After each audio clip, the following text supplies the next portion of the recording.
Asturiană, din păcate nu suntem atât de mulți pe când ne-am cugerit, dar probabil se vede efectul campaniei îndelungate. Da. Bună ziua! Mă bucur să văd ceva ziariști în față. Mă bucur că ați venit, duminică. Mai e puțin timp până la finalizarea campaniei electorale. Am vrut și vreau în continuare să vă spun câteva lucruri. Nu foarte multe. Voi discuta azi despre două subiecte. Primul ar fi o soluție pe care o văd eu pentru problema cea mai mare în Colegiul 1 al Deputaților, respectiv lipsa locurilor de muncă. O soluție pe care o văd eu viabilă. Și pentru partea a doua, al doilea subiect ar fi acela de a discuta o altă problemă ce mi s-a semnalat, o altă problemă cu care m-am întâlnit în discuțiile pe care le-am avut cu alegătorii din Colegiul 1. În primul rând, acum să revenim la primul subiect, o soluție viabilă, în momentul de față, pentru lipsa locurilor de muncă, ar fi revitalizarea Platformei Sud. Despre revitalizarea Platformei Sud am mai vorbit, însă voi vorbi în momentul de față punctual despre ceea ce înseamnă crearea de locuri de muncă acolo, prin ceea ce înseamnă, să spun, adunarea tuturor factorilor economici în acea zonă. Voi vorbi astăzi despre formarea de clustere, de anumite, să spun așa,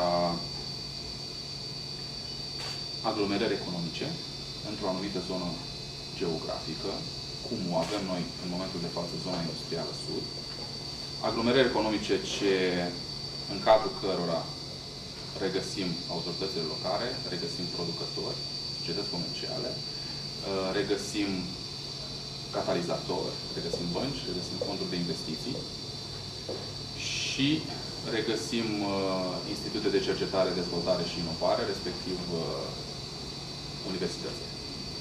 Cred că în momentul de față suntem într-o poziție ce ne permite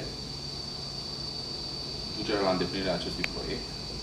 Suntem într-o poziție în care putem lua un exemplu a altor clustere formate în România.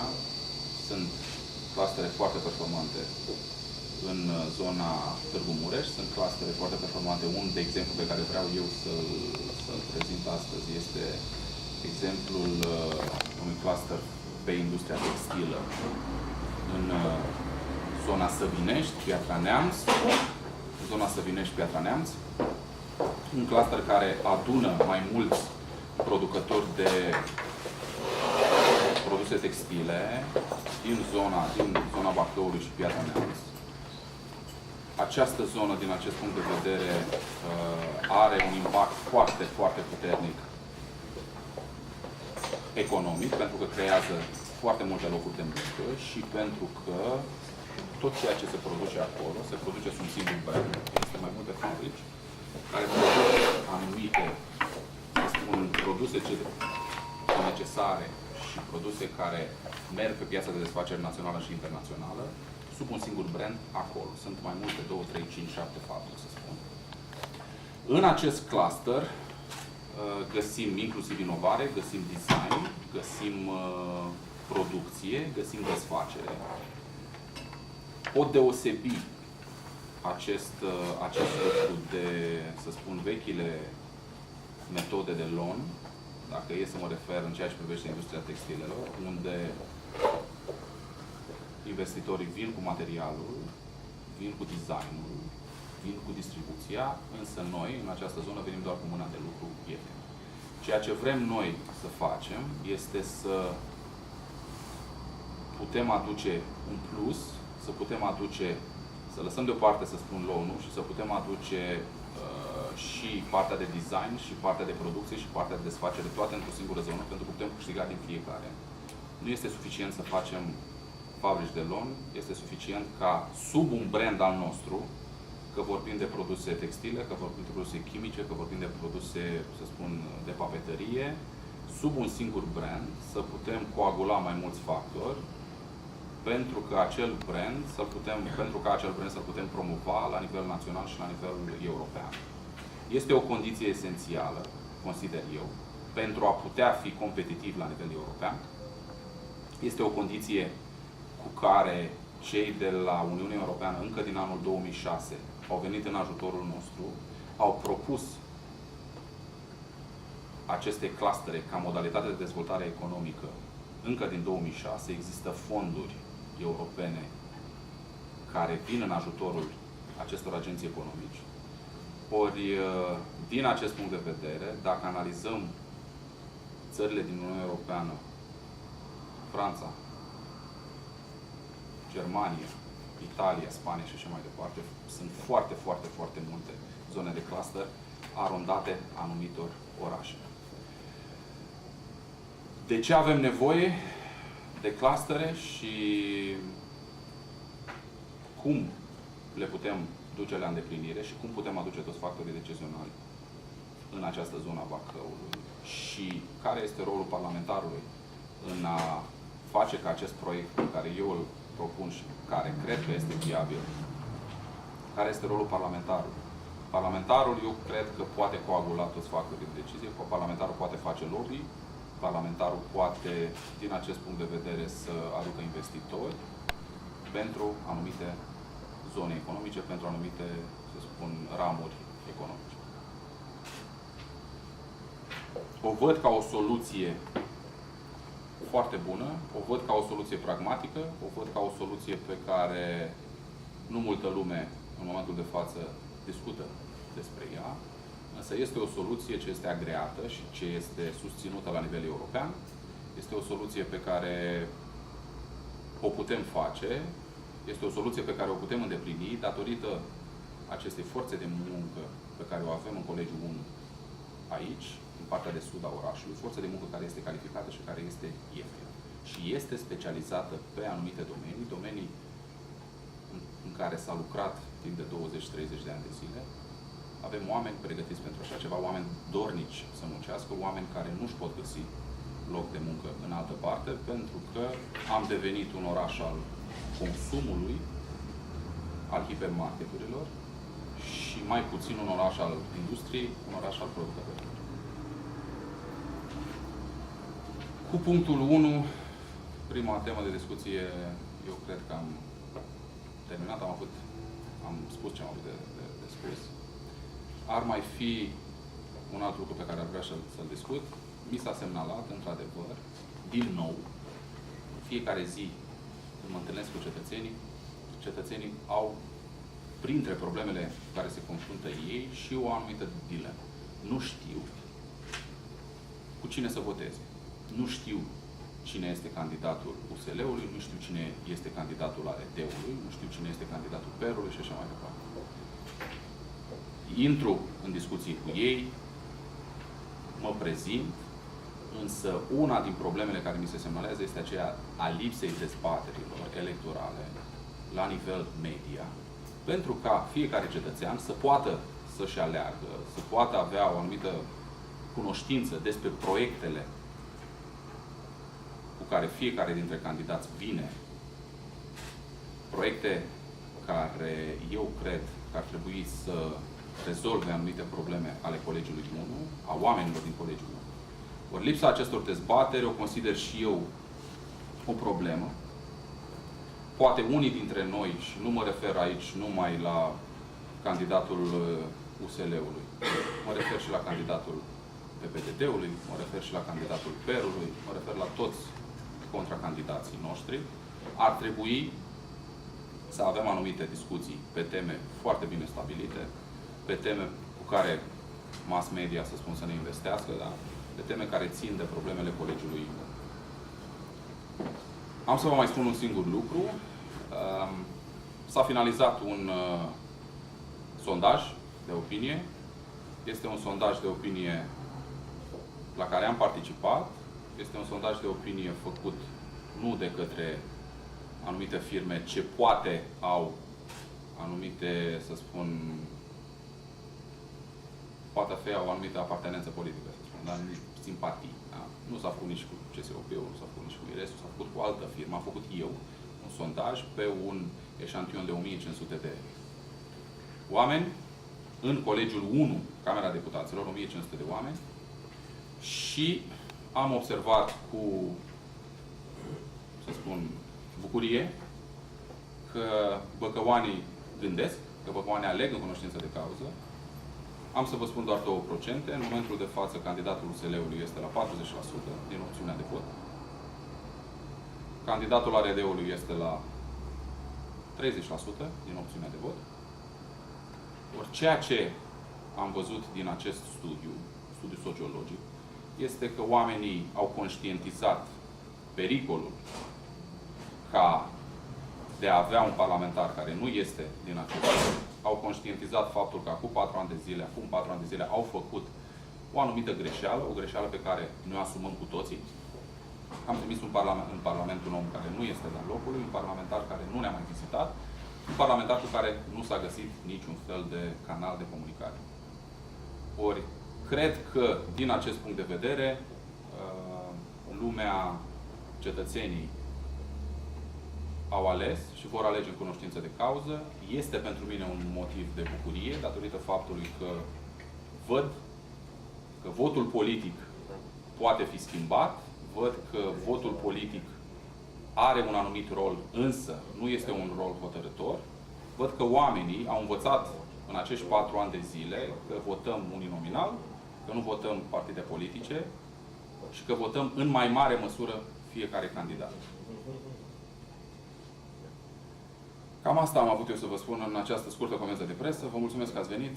Acum, dacă sunt întrebări și de o parte și de alta, mă bucur că ați putut veni. Și noi ne bucurăm că am putut. Pentru că eu aș vrea să am un canal de comunicare deschis cu fiecare dintre televiziuni, fiecare dintre Sunt convinsă, media, e în interesul dumneavoastră. De ce un sondaj CSOP nu e credibil și un sondaj făcut de dumneavoastră e credibil?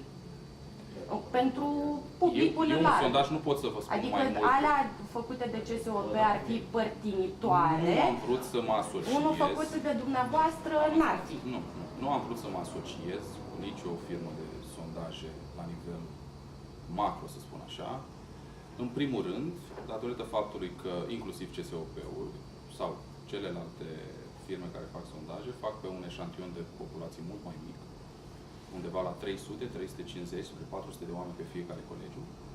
Eu am vrut să fac un sondaj la un nivel mult mai mare pentru a scădea marja de eroare și am făcut pe 1500 de oameni pe acest colegiu. A durat 10 zile. Mi-au venit rezultatele, astea sunt rezultatele care au venit, asta le-am prezentat. Care e marja de eroare? 2,11%.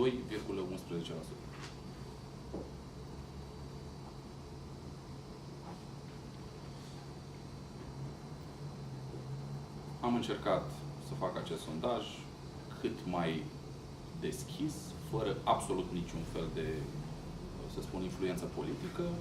Sunt niște oameni profesioniști care fac acest lucru de mult timp, dar nu am încercat și nu m-am dus în întâmpinarea unor firme care Cu ce sunt deja ați lucrat? Nu pot să vă spun, e cumva un fel de secret profesional. Nu am voie să spun. Nu merg închis, dar nu am voie să spun. Nu-mi permite contractul pe care l-am stabilit cu deci.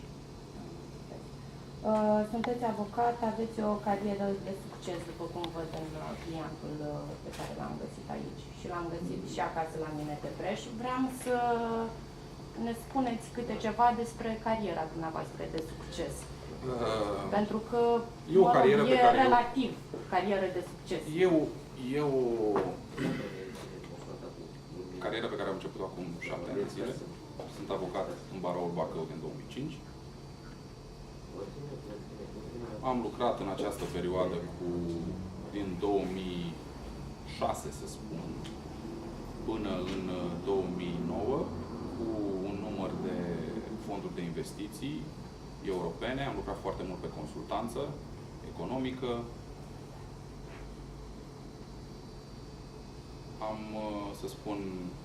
Am ajutat la implementarea unor proiecte în România. Asta vreau să vă întreb, în ce s-au concretizat aceste... Sunt niște fonduri de investiții ce au investit în momentul de față într-un număr de fabrici la nivel național, la nivel de Brașov, la nivel de București. Sunt niște, să spun, consultanța pe care am acordat-o în această perioadă a fost o consultanță de business, a fost o consultanță la care eu cred că știu multe lucruri. Din 2009, din momentul în care, să spun, piața, da, consultanței și piața economică a mai scăzut, am rămas în continuare în relații cu anumiți parteneri europeni și m-am axat foarte mult pe consultanța de business la nivel local și la nivel național. Eu cred că, din punct de vedere al consultanței economice, pot spune că am o carieră de succes.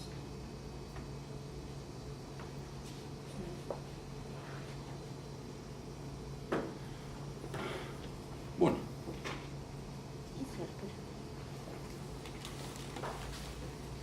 Cam asta este, dacă am terminat. Să spun puțin de chestiunea economică. Ar trebui puțin în general, mai concret, de exemplu, dacă vă întreba un cetățean, bine, și aici ce s-ar putea face? Ce coagulare de unități economice ar putea, între cine și cine? În momentul în care vrem să creăm locuri de muncă, ne trebuiesc mai mulți factori. Unul ar fi nivelul investițional, doi ar fi nivelul implicării autorităților publice locale și trei ar fi nivelul forței de muncă. Ori în momentul de față putem spune că pe această zonă de sus, zonă motor a economiei orașului Bacău, avem, și știu că avem, în momentul de față, toți cei trei factori. Știu că autoritățile locale vor să creeze locuri de muncă, știu că autoritățile locale au un proiect așa ceva, știu că politic toți candidații sau toți parlamentarii pe care îi vom vedea de pe 10 decembrie la București au în plan acest lucru, pentru că discutând inclusiv cu ei, discutând inclusiv cu cetățenii, discutând inclusiv cu autoritățile locale, am ajuns la concluzia că acest proiect de revitalizare, acest proiect de creare de locuri de muncă în această zonă, este un proiect pe care și-l doresc toți oamenii. Și ce putem face? În anumite domenii, ce țin de construcția de mașini, ce țin de industria lemnului, ce țin de industria electronică, putem aduce investitori, avem forță de muncă calificată și ieftină și putem produce anumite componente pe care să le înglobăm într-un singur produs pentru a fi competitiv la nivel european. Dacă vorbim de, să spun, acest microfon, da? Acest microfon are mai multe componente. Noi putem, din acest punct de vedere, să vindem microfonul peste hotare, da? Adică în cadrul Uniunii Europene, însă va trebui să avem 2, 3, 5 fabrici, care o fabrică face buretele, o fabrică face bateriile, o fabrică face componentele electronice. Și astfel, sub un singur brand, putem crea un microfon care să se numească, nu știu, Bacău sau orice alt fel de denumire și să fim competitivi la nivel de Europa. Știți ce mers sunt în colegiul nostru? În momentul de față, știu că avem o rată de șomaj de 5,85% în colegiul 1 Bacău. O rată de șomaj ce crește. O rată de șomaj ce va crește în momentul în care întreprinderea de mașini unelte, fosta mașini unelte, își va închide porțile pe data de 20 decembrie. Aș mai avea eu o întrebare. Venind la sediul dumneavoastră de campanie, am văzut o mașină cu ziarele dumneavoastră de campanie pe bord, parcată pe interzis. Așa. Care ar fi întrebarea? Păi cum permiteți așa ceva? Da. Nu e ok așa? Ce fel de cetățenii suntem noi? Sunt eu șoferul acelei mașini. Sunt simpatizanți, e problema lor unde își parchează mașini. Și încurajați așa parcatul nici nu e interzis? vorba, vedeți, sunt niște întrebări pe care le puneți care nu au legătură cu conduc eu mașina aceea, știu eu unde se parchează. Eu am anumite materiale pe care le distribui susținătorilor, simpatizanților. Omul unde își pune material, unde își pune mașina, nu e problema noastră. Bun. Mulțumesc. Bun, vă mulțumesc. Și noi vă mulțumim. Dar pe bune, chiar intersecții, nasol. Și poliția. Și poliția, da, Și indicatorul.